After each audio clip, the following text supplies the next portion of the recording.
노후 자금 2억 사라지는 데 걸리는 시간이 얼마나 될 것 같으십니까? 10년일까요? 5년일까요? 아닙니다. 순식간입니다. 2024년 NH투자증권이 240만 개 계좌를 분석했습니다.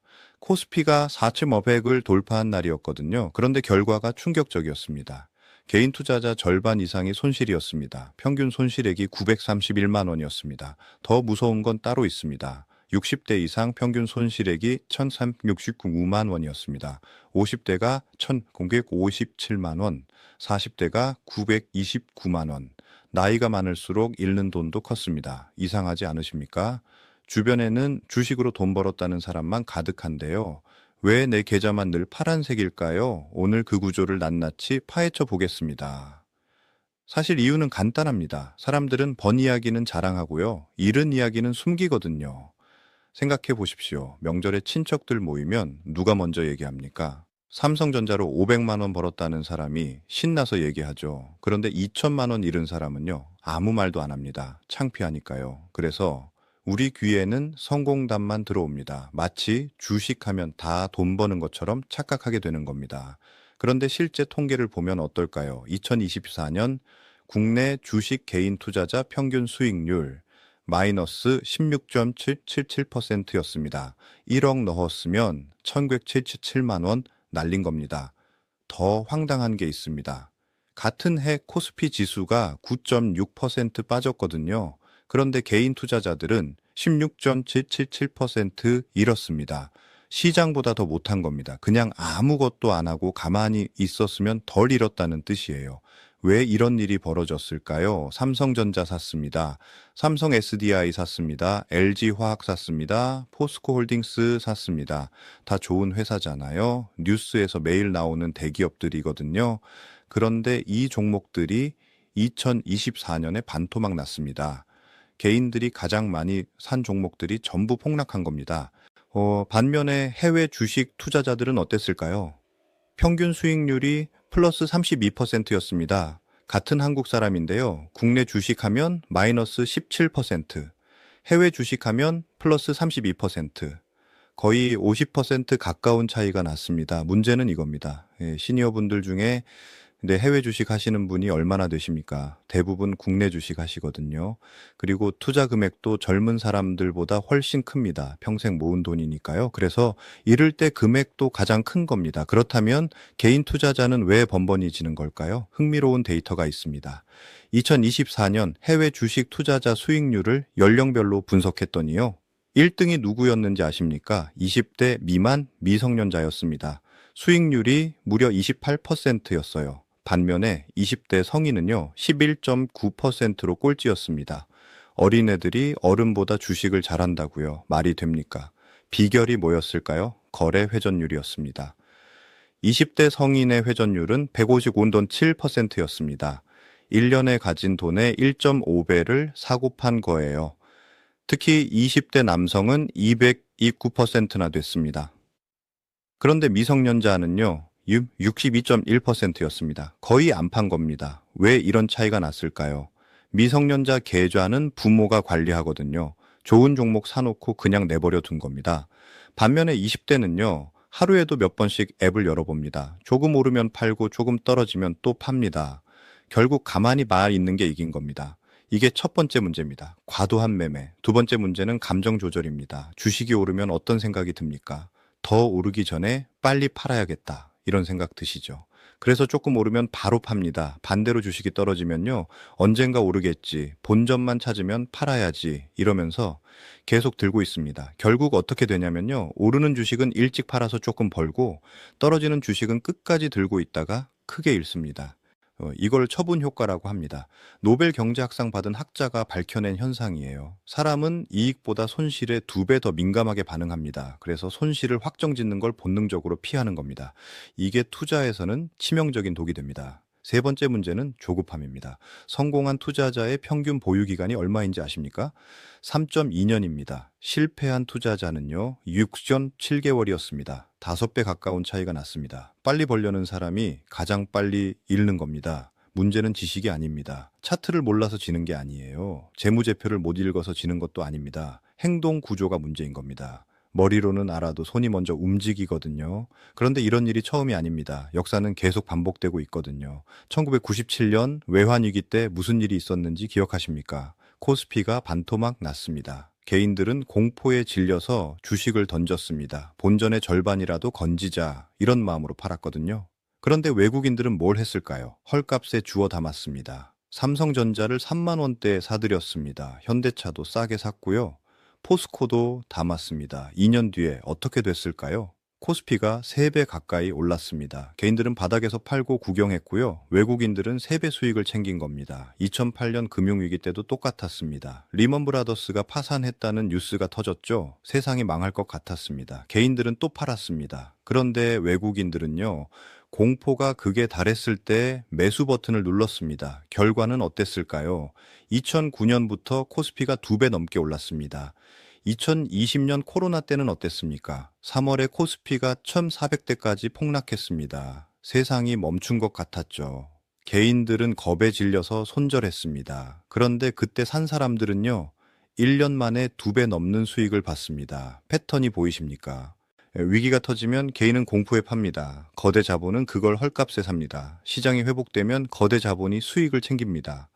27년 동안 3번의 대위기가 있었는데요. 매번 같은 일이 반복됐습니다. 왜 이런 일이 벌어질까요? 뉴스 때문입니다. 위기가 터지면 뉴스가 쏟아지죠. 경제 망한다. 주식 더 떨어진다. 지금이라도 팔아라. 이런 뉴스를 보면 어떻게 되겠습니까? 무섭잖아요. 빨리 팔아야 할 것 같거든요. 그런데 뉴스가 나올 때는 이미 늦은 겁니다. 기관과 외국인은 뉴스 나오기 전에 이미 팔았습니다. 그리고 개인들이 공포에 던질 때 다시 사들이는 거예요. 뉴스는 정보가 아닙니다. 뒷북입니다. 개인 투자자가 뉴스 보고 움직이는 순간 이미 게임은 끝난 겁니다. 그래서 공부를 많이 해도 지는 겁니다. 잘못된 정보로 공부하고 있으니까요. 여기까지 들으시면 이런 생각 드실 겁니다. 그럼 주식하지 말라는 겁니까? 아닙니다. 방법이 있습니다. 문제는 주식 자체가 아니거든요. 우리의 행동 방식이 문제인 겁니다. 그러면 행동을 바꾸면 되겠죠. 어떻게 바꾸느냐? 감정을 빼면 됩니다. 주가가 올랐는지 떨어졌는지 안 보면 됩니다. 뉴스를 안 보면 됩니다. 차트를 안 보면 됩니다. 그게 가능하냐고요? 가능합니다. 기계처럼 투자하면 됩니다. 운전할 때 내비게이션 쓰시죠? 내비가 우회전하라고 하면 우회전합니다. 내 생각에 직진이 빠를 것 같아도요. 그냥 내비 말을 따르잖아요. 투자도 마찬가지입니다. 규칙을 정해놓고 그대로 따르면 됩니다. 이걸 시스템 투자라고 합니다. 핵심은 3가지입니다. 첫째, 정해진 날짜에 삽니다. 매월 25일 월급 들어오는 날 바로 삽니다. 주가가 올랐든 떨어졌든 상관없이 삽니다. 오늘 사야 하나 말아야 하나 이런 고민 자체를 안 하는 겁니다. 둘째, 정해진 금액을 삽니다. 이번 달은 50만 원 사야지, 다음 달은 좀 떨어지면 100만 원 사야지, 이러면 안 됩니다. 매달 50만 원이면 50만 원, 100만 원이면 100만 원, 똑같이 삽니다. 욕심이 개입하면 망합니다. 셋째, 정해진 상품을 삽니다. 이번 달은 삼성전자, 다음 달은 현대차, 이러면 안 됩니다. 처음에 정한 상품만 계속 삽니다. 다른 종목 쳐다보지도 않습니다. 이 3가지가 핵심입니다. 정해진 날짜, 정해진 금액, 정해진 상품. 그럼 뭘 사야 하느냐고요? 여기서 중요한 게 있습니다. 개별 종목을 사면 안 됩니다. 삼성전자 좋은 회사죠. 그런데 2024년에 33% 빠졌습니다. 아무리 좋은 회사도 언제 무슨 일이 생길지 모릅니다. 그래서 ETF를 삽니다. 한 바구니에 수백 개 회사가 들어있는 상품이에요. 한 회사가 망해도 괜찮습니다. 나머지가 버텨주거든요. 이렇게 하면 감정이 끼어들 틈이 없습니다. 시장이 올라도 똑같이 사고요. 시장이 떨어져도 똑같이 삽니다. 원칙 없는 투자는 도박입니다. 원칙 있는 투자는 시스템입니다. 그런데 이게 정말 효과가 있느냐고요? 숫자로 보여드리겠습니다. 미국 S&P 500 지수 아시죠? 미국 대표 기업 500개 모아놓은 겁니다. 애플, 마이크로소프트, 아마존 이런 회사들이요. 이 지수가 1970년부터 2020년까지 51년 동안 어떻게 됐는지 아십니까? 연평균 수익률이 10.74%였습니다. 배당까지 포함하면요. 그런데 더 놀라운 게 있습니다. 1년 투자하면 손실 볼 확률이 얼마였을까요? 20%였습니다. 가소번 중에 1번은 잃을 수 있다는 뜻이에요.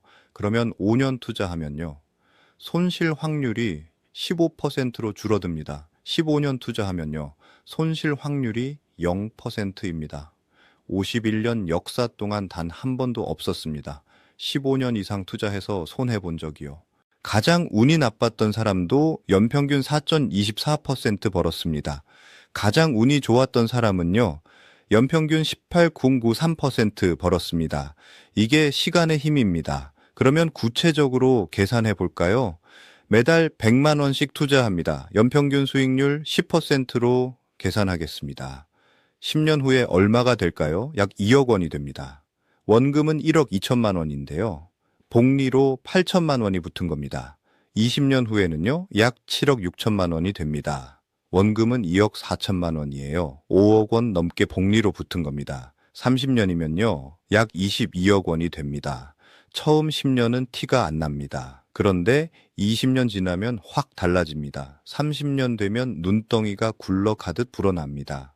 이게 복리의 마법입니다. 그런데 여기서 중요한 게 있습니다. 매달 100만 원이 부담되시면요, 50만 원도 됩니다. 30만 원도 됩니다. 10만 원도 됩니다. 매달 10만 원씩 20년 투자하면요, 약 8,600만 원이 됩니다. 원금 2,400만 원에서 3.5배가 된 거예요. 30년이면요, 약 2억 6,700만 원이 됩니다. 치킨 한 마리 값으로 시작해도 됩니다. 중요한 건 금액이 아니라 시간이거든요. 빨리 벌려고 하면 빨리 잃습니다. 천천히 벌려고 하면 크게 법니다. 아까 말씀드렸죠.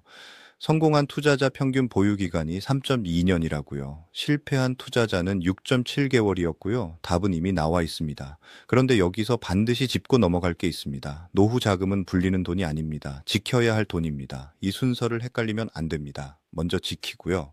그 다음에 불리는 겁니다. 무슨 뜻이냐면요, 전 재산을 투자하면 안 된다는 겁니다. 아무리 좋은 시스템이 있어도요, 비상금 없이 투자하면 망합니다. 왜냐고요? 갑자기 병원비가 필요할 수 있잖아요. 집 수리해야 할 수도 있고요. 자녀 결혼 자금이 필요할 수도 있습니다. 그때 주식을 팔아야 하는데요. 하필 시장이 바닥이면 어떡합니까? 손해보고 팔아야 합니다. 울며 겨자 먹기로요. 그래서 원칙이 있습니다. 최소 6개월 생활비는 현금으로 두십시오. 이건 절대 건드리면 안 됩니다. 그리고 3년 안에 쓸 돈도 투자하면 안 됩니다. 3년 안에 집 살 계획이 있으시면요, 그 돈은 예금에 넣어 두십시오. 투자는 5년 이상 안 쓸 돈으로만 하는 겁니다. 10년이면 더 좋고요. 15년이면 완벽합니다. 아까 말씀드렸죠. 15년 이상 투자하면 역사상 손해본 적이 없다고요. 두 번째 원칙입니다. 남에게 맡기지 마십시오. 요즘 전화 많이 오시죠? 좋은 상품 있다고요. 원금 보장의 고수익이라고요. 그런 건 세상에 없습니다. 원금 보장되면 수익률이 낮고요. 수익률 높으면 원금을 잃을 수 있습니다. 둘 다 된다고 하면요, 사기입니다. 홍콩 ELS 사태 기억하시죠? 70대 투자자 중 97%가 재투자자였습니다. 한두 번 해본 분들이 아니었어요. 그런데도 수천만 원씩 날렸습니다. 남이 권해서 산 상품이었거든요. 내 돈은 내가 관리해야 합니다. 어렵지 않습니다. 아까 말씀드린 대로요. 정해진 날짜에, 정해진 금액을, 정해진 상품에 넣으면 됩니다. ETF 하나 골라서 매달 사면 되는 거예요. 전문가한테 맡길 필요 없습니다. 세 번째 원칙입니다. 투자는 투기가 아닙니다. 생활 설계입니다. 대박을 노리는 게 아니에요. 노후를 준비하는 겁니다. 한 달에 30만 원씩 20년 모으면요, 노후에 매달 용돈이 생깁니다. 그게 투자의 목적입니다. 정리해 보겠습니다. 주식시장에서 돈을 잃는 이유, 공부를 안 해서가 아니었습니다. 시스템이 개인에게 불리하게 설계되어 있는 겁니다. 정보도 늦고요, 장비도 없고요, 감정은 흔들리고요. 그래서 90%가 같은 방식으로 집니다. 그런데 이기는 방법은 의외로 간단했습니다. 게임의 규칙을 바꾸면 됩니다. 남들처럼 뉴스 보고 사지 마시고요. 남들처럼 떨어지면 팔지 마시고요. 남들처럼 대박을 노리지 마십시오. 정해진 날짜에, 정해진 금액을, 정해진 상품에 넣으십시오. 그리고 잊어버리십시오.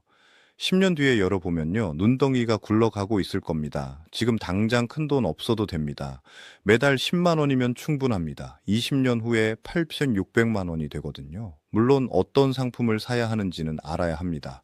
아무거나 사면 안 되니까요. 다음 영상에서는 구체적으로 어떤 ETF를 사야 하는지, 어떤 계좌로 사야 세금을 아끼는지 하나씩 알려드리겠습니다. 마지막으로 이것만 기억하십시오. 노후 자금은 불리는 것보다 먼저 지키는 게 우선입니다. 지키면서 천천히 불리는 겁니다. 빨리 벌려는 사람이 가장 빨리 잃습니다. 천천히 가는 사람이 결국 도착합니다. 이런 정보 계속 받아보고 싶으시면요, 구독과 좋아요 눌러두십시오. 다음 영상에서 뵙겠습니다.